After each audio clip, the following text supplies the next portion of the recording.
The major components of a computer by Eh Gar. Computers are extraordinary. They help us learn digitally, innovate, solve problems, and much more. In our modern society, we are flooded with computers everywhere, in our jobs, school, hospital, and household for our daily needs. Nearly 85% of all households own computers, but what do you do when your computer internally malfunctions? You could throw it away and buy a new one, but that's hundreds of dollars gone to waste over a simple problem. However, you could take your damaged computer to a computer repairing company, but for recovering services without having the basic knowledge of computers, there's a possibility of you getting scammed.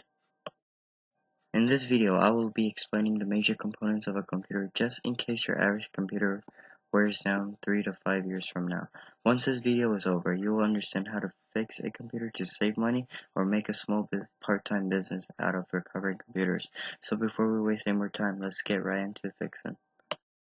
First, we have the case of the computer. This is basically like the skin covering our body.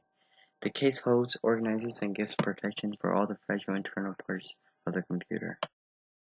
Without the case, the computer will look like this. Yes, I know it looks like a mess, but we will dig deeper and understand what the hell is going on. Next, we have the processor, also known as the central processing unit. The processor is responsible for executing, testing, and making direct digital decisions.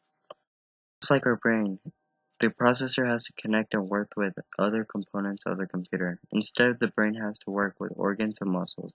Our brain is the CPU in our body, the processor is the CPU in the computer.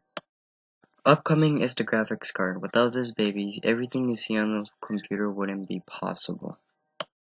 The graphics card is responsible for producing the images you see on your monitor. Although some computers have processors with built-in graphics cards, integrated graphics cards aren't as powerful or replaceable as big individual graphics cards. So if you're a gamer looking for high-quality graphics, then I suggest you to go with huge individual graphics cards. Next, we have our optical drive. This component will allow us to use disk and boot up our computer. Then we have the RAM. This component is responsible for boosting the speed of your computer. The RAM is similar to muscles in our body. Having more RAM in a computer is just like having more muscles in our body.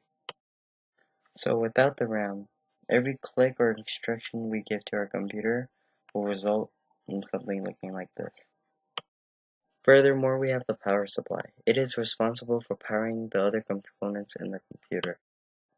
The power supply is just like our stomach. It gives energy to the brain, organs, and muscles. Last but not least, we have the motherboard. It will allow us to connect all the components in order for them to communicate and work together. The motherboard is like our skeletal system. It gives the computer structure and organization. Finally, we must connect all the other components onto the motherboard. Then screw on the completed motherboard into the case. Now we have a fully built computer with all the components in the right sockets and it's ready to go. Our last final step is to connect the computer to the power cord and boot it up in order for us to play Fortnite, of course.